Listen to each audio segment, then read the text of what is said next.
All ઇન્ડિયાના કોંગ્રેસના યુવા નેતા, જેએનયુના પૂર્વ અધ્યક્ષ કનૈયા કુમારજી, મારા સાથી પ્રવક્તા અમિતભાઈ આપની વચ્ચે છે. આજે કેટલાક અગત્યના મુદ્દાઓ પર શ્રી પવનજી અને શ્રી કનૈયા કુમારજી આપની વચ્ચે કેટલાક મુદ્દાની ચર્ચા કરવા માંગે છે. હું વિનંતી કરું છું પવન ખેરાજીને કે મીડિયાને સંબોધે. धन्यवाद पार्थिव भाई. कन्हैया जी और मैं भारत यात्री हैं. ये तो बड़ी निष्ठा के साथ यात्रा में भाग ले रहे हैं. मैं गुजरात आ गया, फिर जब मैं यहाँ आ गया तो मुझे लगा कि अकेले मेरे नंबर कम हो जाएंगे. भारत यात्रा छोड़ के गुजरात में आ गया तो मैंने इनको भी बुलाया. आज ये आए, लेकिन इस व्यक्ति की निष्ठा ये है भारत जोड़ो यात्रा के प्रति कि आज ही रात को वापस जा रहे. लेकिन गुजरात का ये चुनाव बहुत ऐतिहासिक चुनाव है. हर चुनाव महत्वपूर्ण होता है, लेकिन ये चुनाव, मैं अभी वडगाम में भाई कन्हैया जी का भाषण सुन रहा था. ये चुनाव इसलिए ऐतिहासिक है कि जो गुजरात की असली पहचान है, गांधी और पटेल के गुजरात की पहचान को बचाने के लिए आपका वोट महत्वपूर्ण है. उस पहचान को धूमिल किया जा रहा है, उस पहचान के साथ खिलवाड़ किया जा रहा है और रोज किया जा रहा है और बदनाम किया जा रहा है. Morbi model, Gujarat model. ये क्या मोरबी मॉडल है गुजरात का? गुजरात का असली मॉडल है सरदार पटेल मॉडल, महात्मा गांधी मॉडल. उस मॉडल में कोई डुप्लीकेट मॉडल यहां नहीं चल पाएगा. पिछले 27 साल में जो गुजरात में हुआ सबने देखा. यहां से लोगों को प्रधानमंत्री बनाया गया, ऐसा आशीर्वाद दिया. उसके बाद क्या हो रहा है वो सबके सामने है और देश गुजरात की तरफ देख रहा है कि इस बार बदलेगी सरकार. और अगर इस बार यहां सरकार बदल जाती है तो गुजरात फिर से एक उदाहरण स्थापित करेगा पूरे देश को रास्ता दिखाने का, दिशा दिखाने का. 27 साल में तो जो हुआ वो सबके सामने है. हम लोग सकारात्मक एजेंडा पे, पॉजिटिव एजेंडा पे चल रहे हैं. राहुल गांधी जी ने जो 8 वचन दिए हैं गुजरात के लोगों को, वो 8 वचन ऐसे हैं जो हर समाज के हर वर्ग को छूते हैं, सब पर असर डालते हैं. इसलिए इस बार हम उनकी बात कम कर रहे हैं, हम अपनी बात ज्यादा कर रहे हैं. क्योंकि हमारी बात क्या है? हमारी बात वो है जो गुजरात के लोगों के मन की बात है, हम वो बात रख रहे हैं. कन्हैया कुमार जी की आज फ्लाइट भी है अभी थोड़ी देर बाद. मैं इनसे आग्रह करूंगा कि आपसे अपनी बात रखें.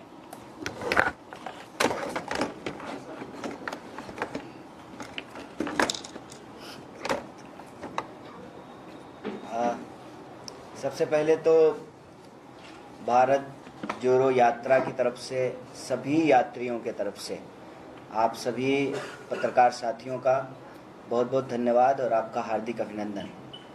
और दूसरी बात ये कि आपके माध्यम से हम गुजरात की जनता को एक बात कहना चाहते हैं कि आज धरती आबा भगवान बिरसा मुंडा की जयंती है.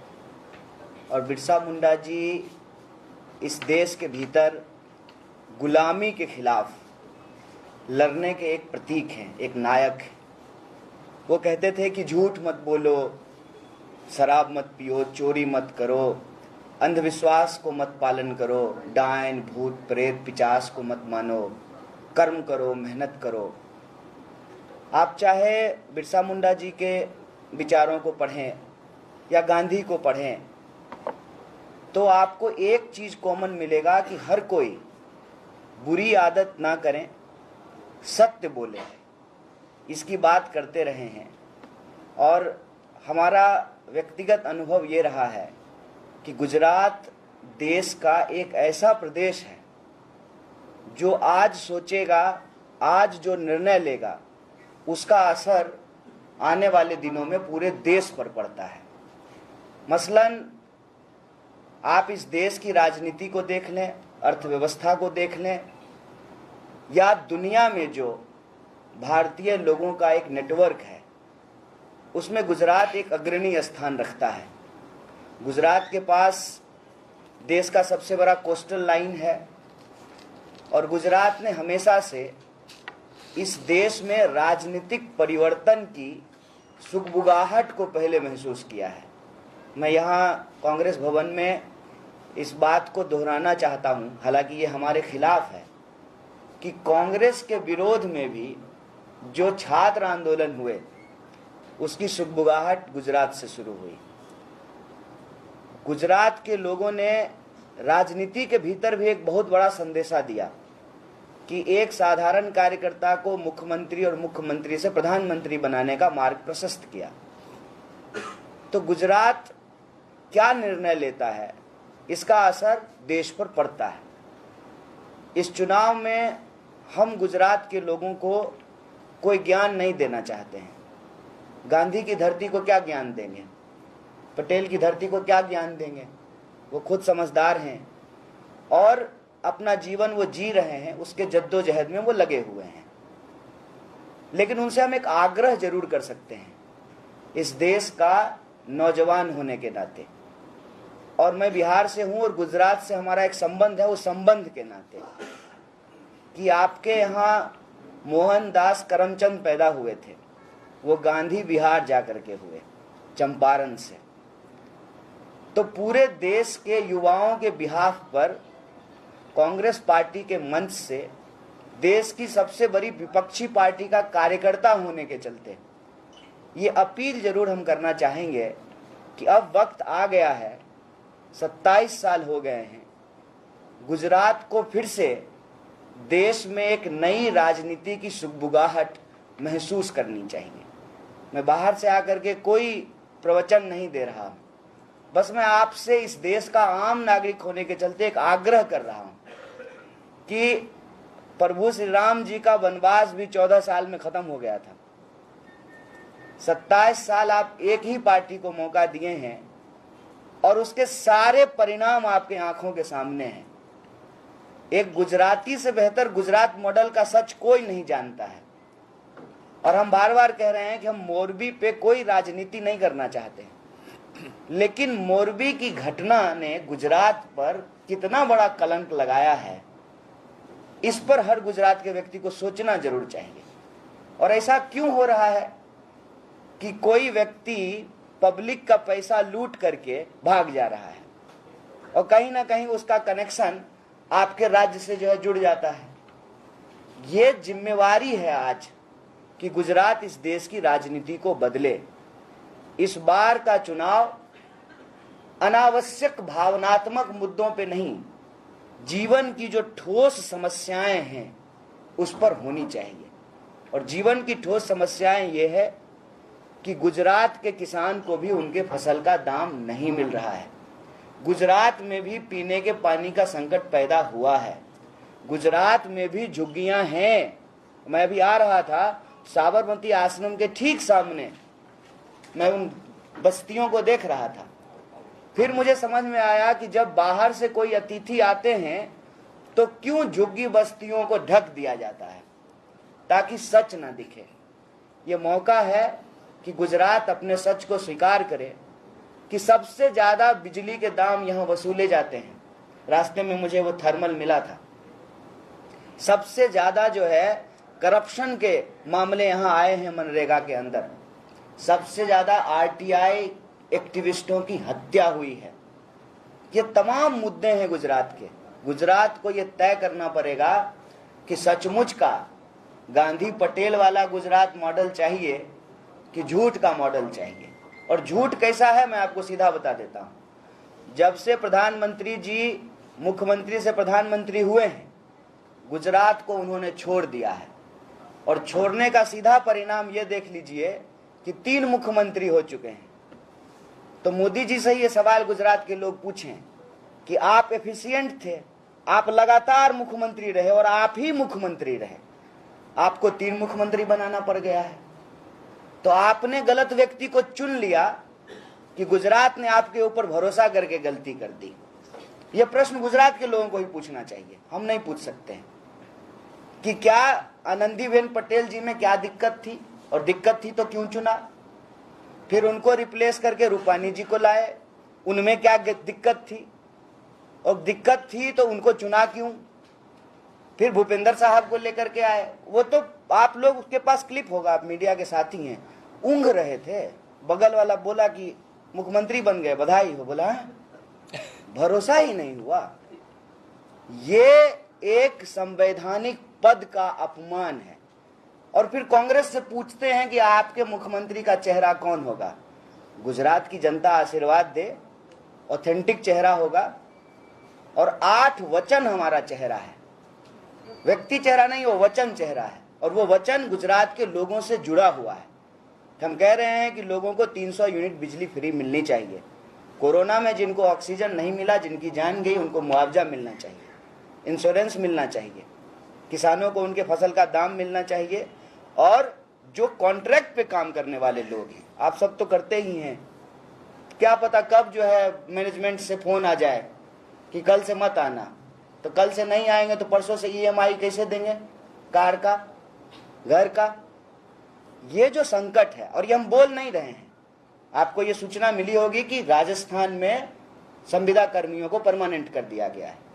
हो सकता है कि कांग्रेस से आपके कई सवाल होते ही हैं। मुझे अपने माँ बाप से कई सवाल होते थे।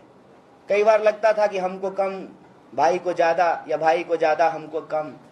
कांग्रेस आपकी पार्टी है, आप सब सवाल पूछिए, लेकिन जो सवाल आप उठाते हैं, पहला तो वो सवाल आपको पूछने का हक है। दूसरा, उस सवाल पे अगर हमारी सहमति होती है तो उस सवाल को हल करने का भी इतिहास है।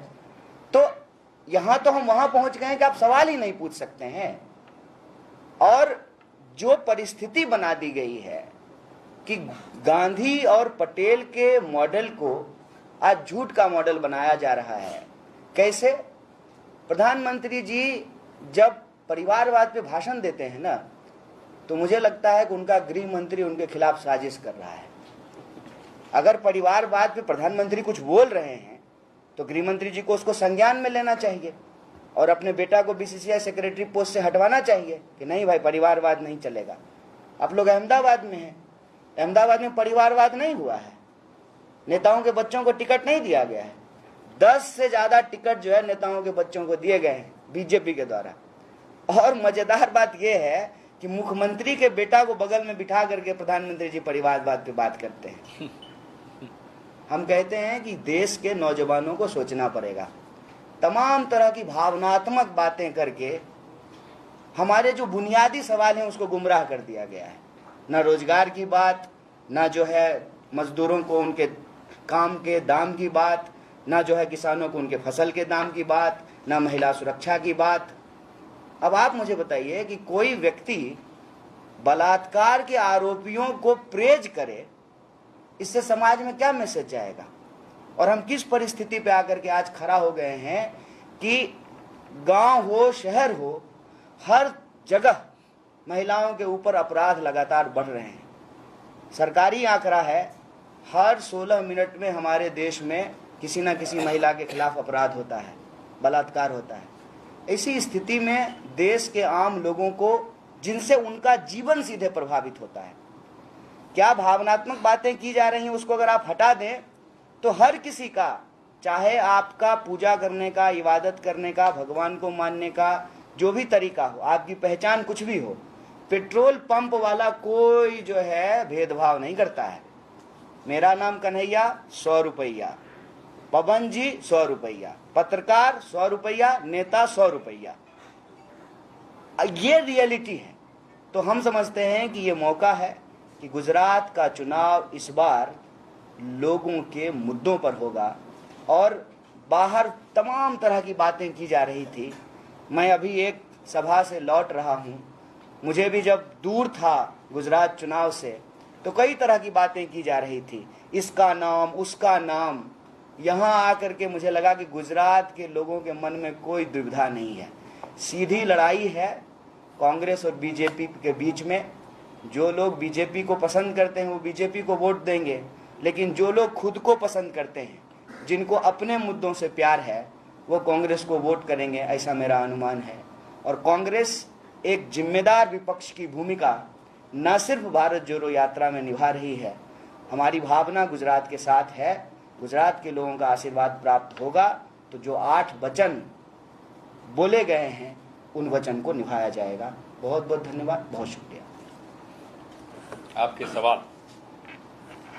कन्हैया जी, आपका स्टार प्रचारक में यहाँ नाम दिया गया, तो आप यहाँ प्रचार के लिए आएंगे, गुजरात प्रचार के लिए?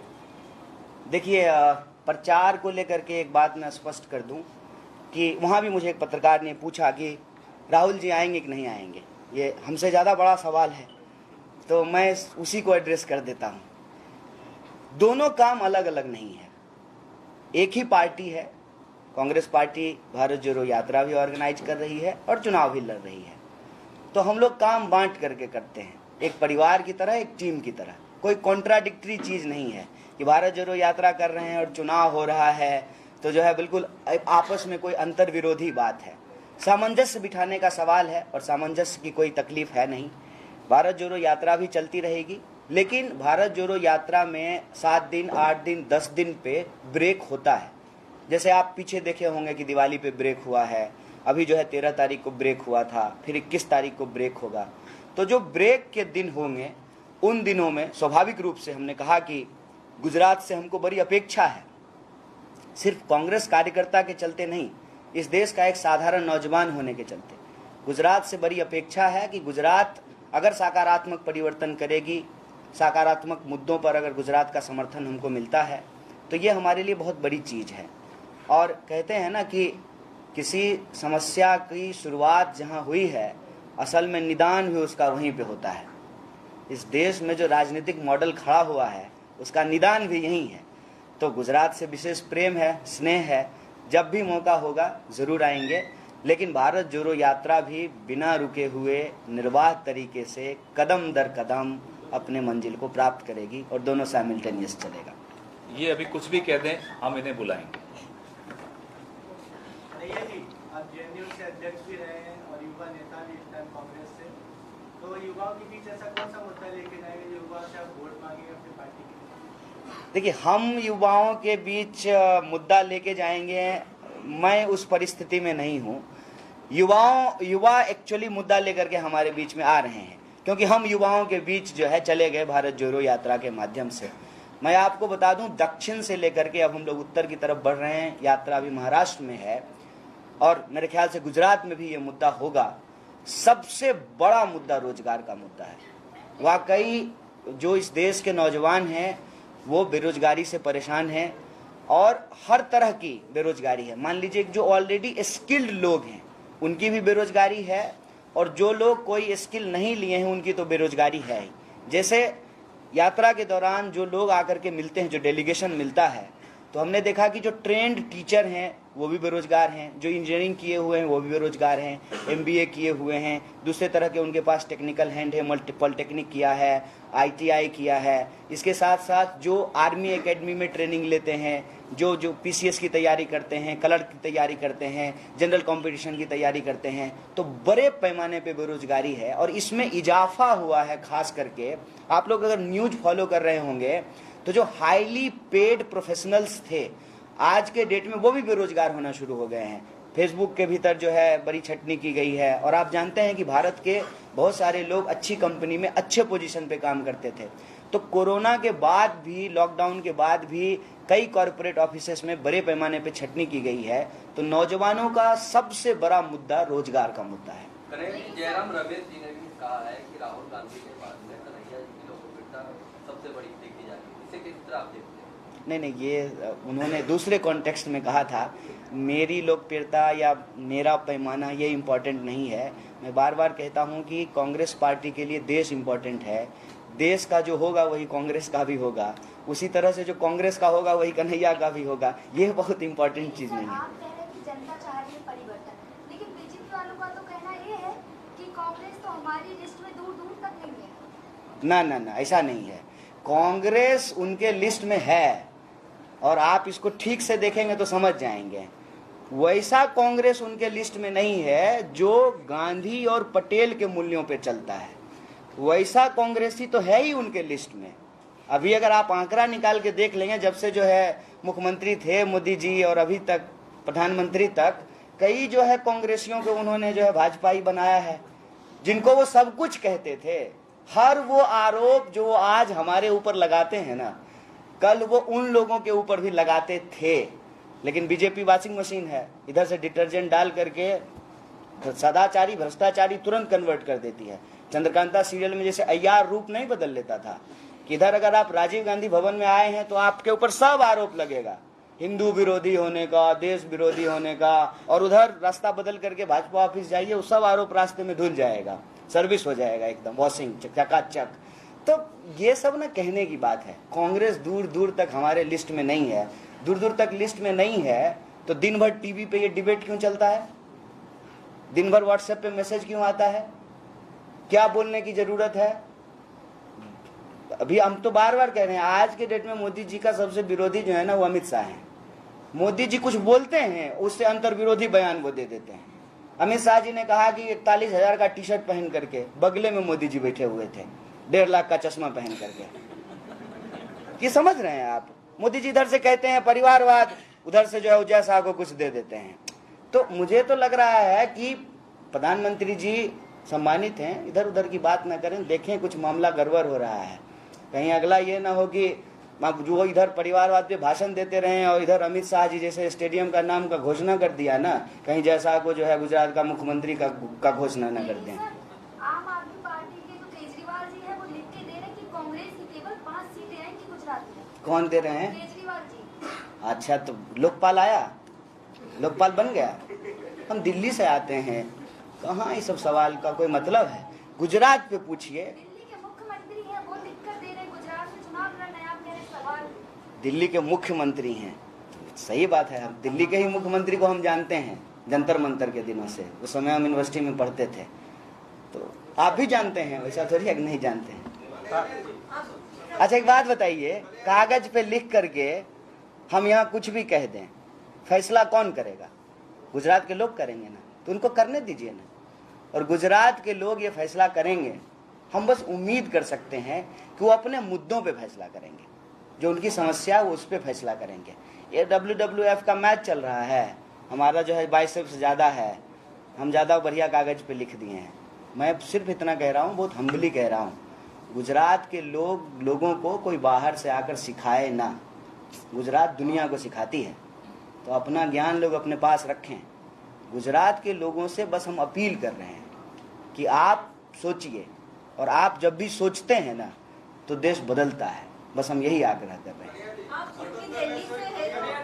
एक मिनट।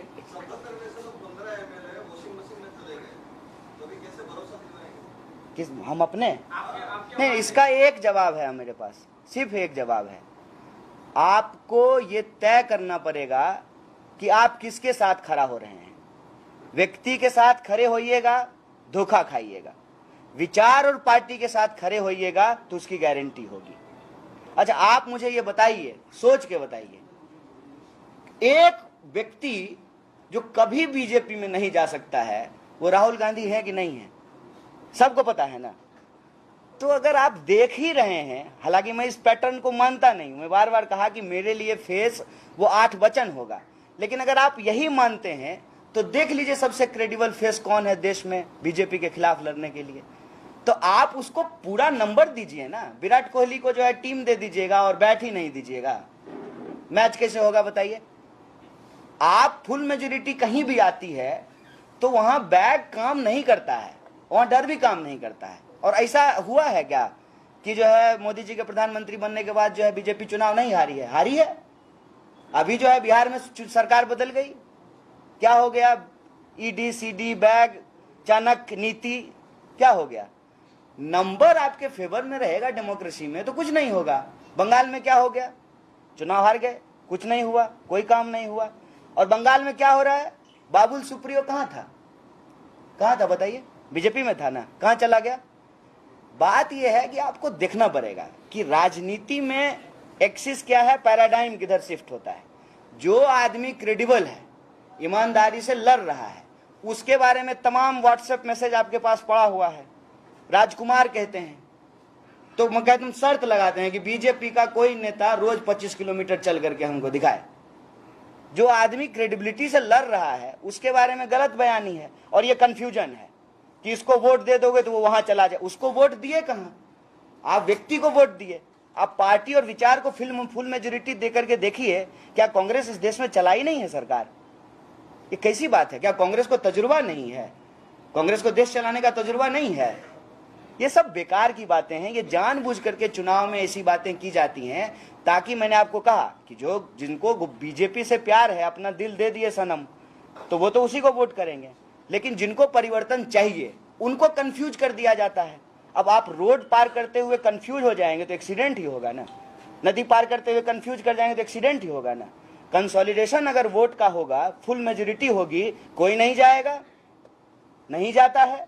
जहां आप नंबर, जहां 10, 20, 5, 10 का गैप होता है वहां चला जाता है।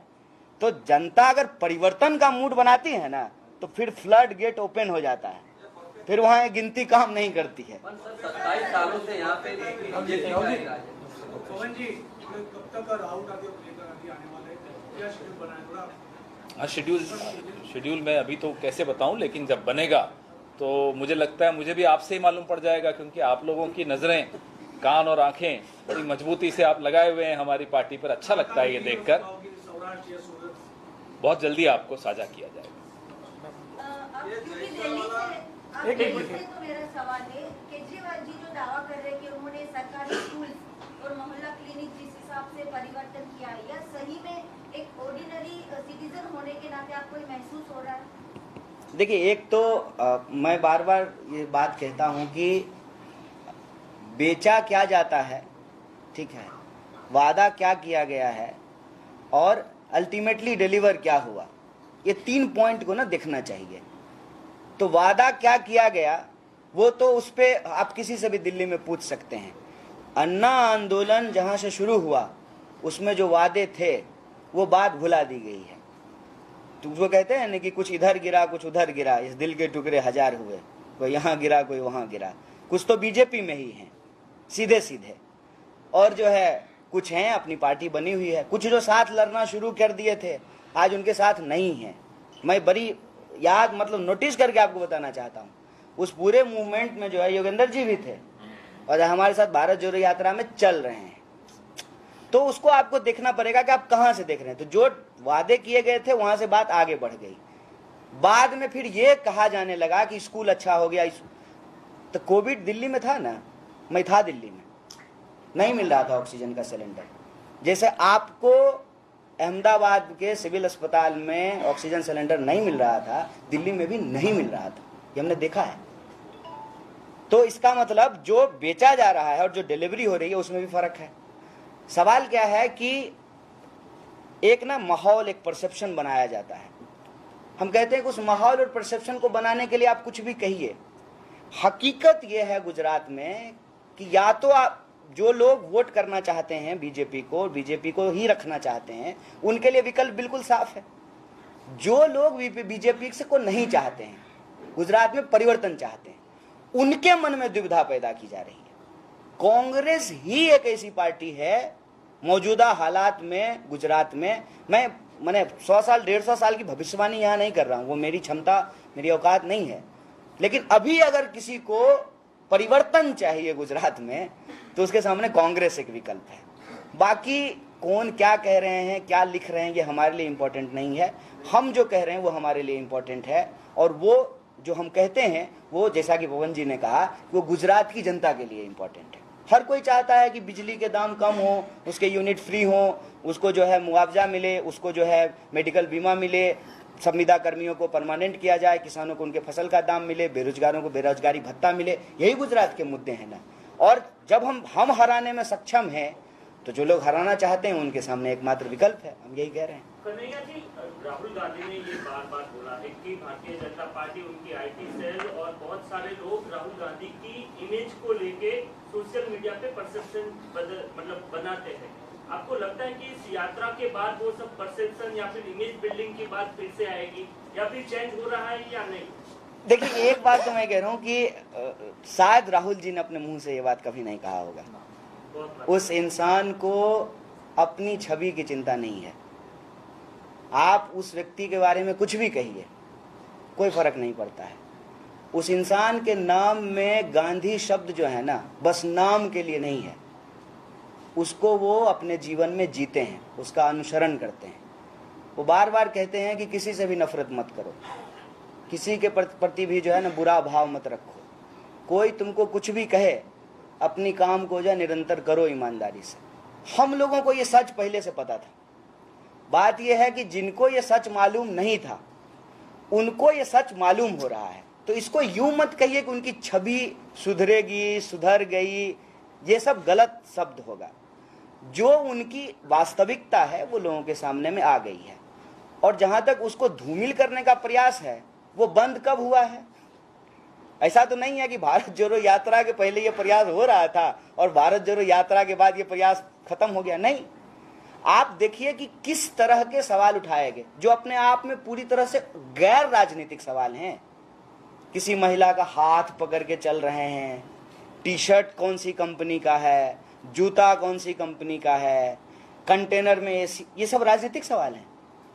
राजनीतिक सवाल तो ये होते ना कि आपको कैसे लगता है कि जो है समाज में नफरत बढ़ गया है, आप कैसे ये कह सकते हैं कि समाज में नफरत बढ़ गया है, ये राजनीतिक सवाल होता। ये राजनीतिक सवाल होता कि आप कह रहे हैं कि 45 साल में देश में सबसे बेरोजगारी है, आप कैसे दूर कीजिएगा बेरोजगारी, ये राजनीतिक सवाल होता। तो राजनीतिक सवाल तो उठाना नहीं है, लोगों के चरित्र के ऊपर हमले करने हैं। वो पहले भी हो रहा था, आज भी हो रहा है, आगे भी हो रहा, लेकिन हमको इससे फर्क नहीं पड़ता है। राहुल जी अपना काम कर रहे थे, कर रहे हैं और आगे भी इस देश की बेहतरी के लिए काम करेंगे। अपना इमेज बिल्डिंग जो है ना, उनका एजेंडा नहीं है।